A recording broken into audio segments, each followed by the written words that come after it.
எப்போதுமே தேவனுடைய பிள்ளைகள் வேத வசனத்தோடு சில காரியங்களை ஒப்பிட்டு பார்க்க வேண்டும். நாம் அநேக நேரங்களில் வேதத்தை கவனித்து பார்ப்பதில்லை. வேதத்தை கவனித்து பார்க்க வேண்டும்.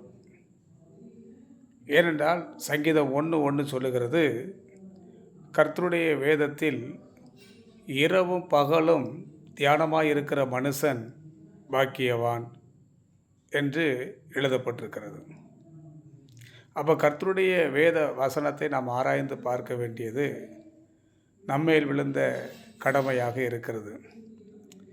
ஏன் ஆராய்ந்து பார்க்க வேண்டும் என்று சொன்னால், இன்றைக்கு இந்த உலகத்திலே கள்ள ஊழியர்கள், கள்ள தீர்க்கதரிசிகள், சாத்தானுடைய வேலையாட்கள் பெருகிவிட்டார்கள். அவர்கள் யாரை போல் இருப்பார்கள் என்று சொன்னால், உண்மையாகவே இயேசு கிறிஸ்துவுக்கு வேலை செய்கிறது போல அவர்கள் காட்சி அளிப்பார்கள். ஆரம்பத்திலே கிறிஸ்துவுக்காக ஊழியம் செய்திருப்பார்கள்.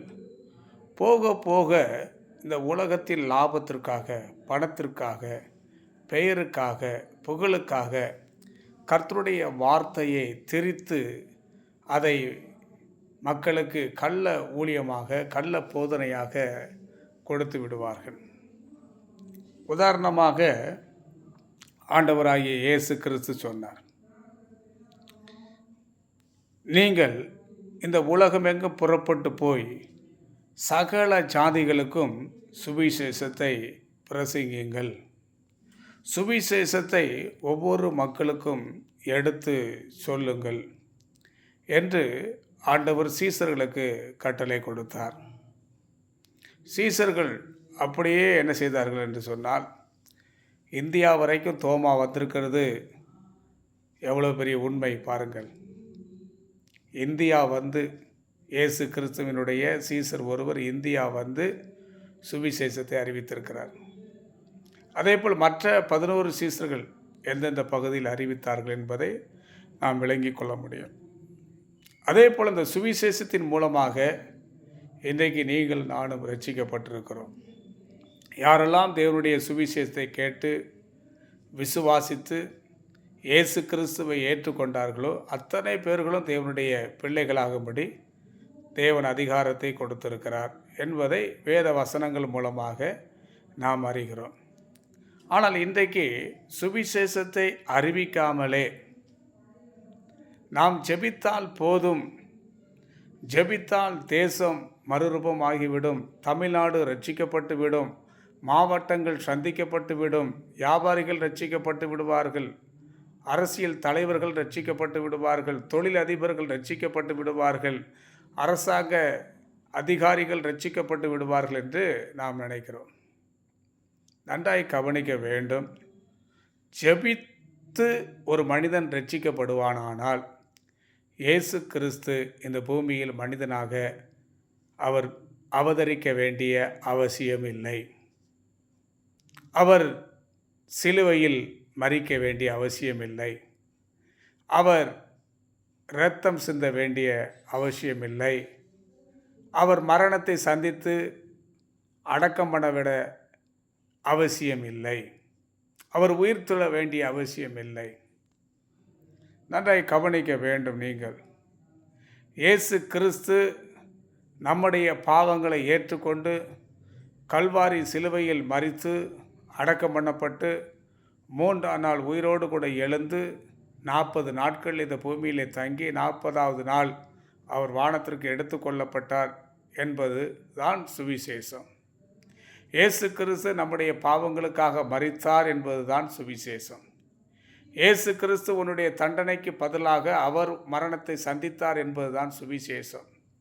ஆனால் இந்த சுவிசேஷத்தை அறிவிக்காமல், இந்த சுவிசேஷத்தை அறிவிக்க விடாமல் ஜெபித்தால் போதும், ஜெபித்தால் போதும் என்று சொல்லி இன்றைக்கு நம்மை ஜெபிக்க மாத்திரம் வைத்து கர்த்தருடைய சுவிசேஷத்தை அறிவிக்க விடாமல் நம்மையும் வாங்க ஜெபிக்கலாம் என்று சொல்லி ஒரு டிவி பெட்டி முன்னாடி உட்கார வைப்பது எவ்வளோ பெரிய அநியாயம் பாருங்கள். யோசித்து பாருங்கள். இந்த உலகத்தில் எத்தனையோ மக்கள் இயேசு கிறிஸ்துவை அறியாமல், தாங்கள் செய்த பாவத்திற்கு விமோசனம் கிடைக்காமல் மரித்து கொண்டே இருக்கிறார்கள்.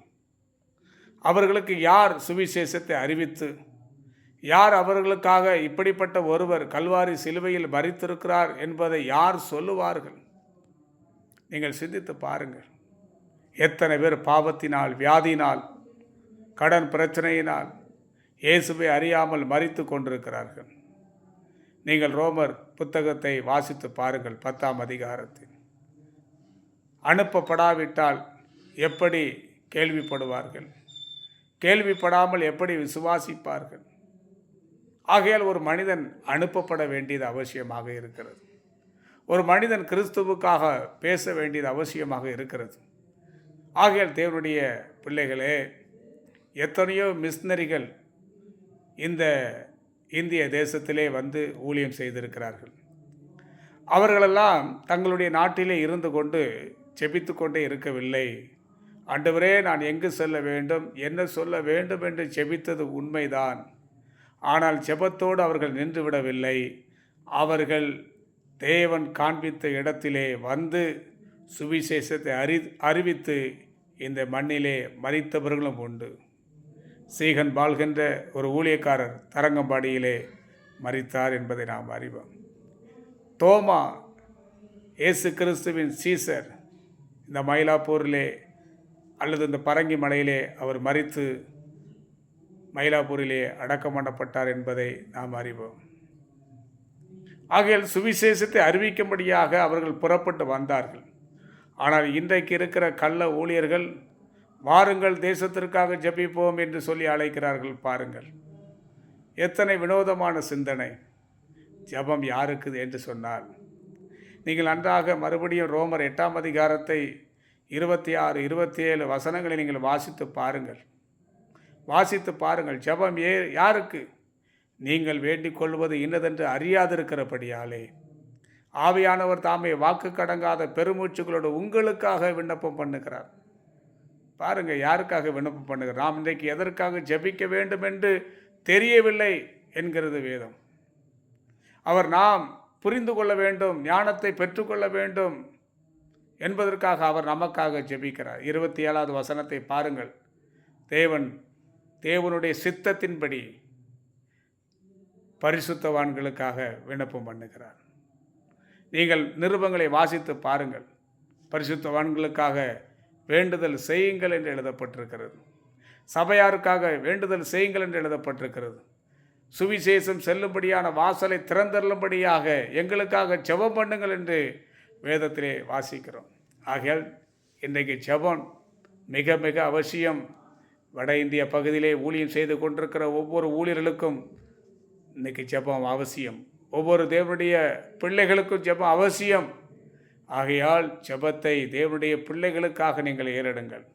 இந்த உலகத்திற்கு தேவை. இந்த உலகம் பாவத்தின் பிடியிலிருந்து விடுதலையாக வேண்டும் என்று சொன்னால் இயேசு கிறிஸ்துவை சுவிசேஷமாக அறிவிக்க வேண்டும். ஆகையால் இதை புரிந்து கொள்ளுங்கள். கர்த்தர் உங்களை ஆசீர்வதிப்பார், பெரிய காரியங்களை செய்வாராக. ஆமென்.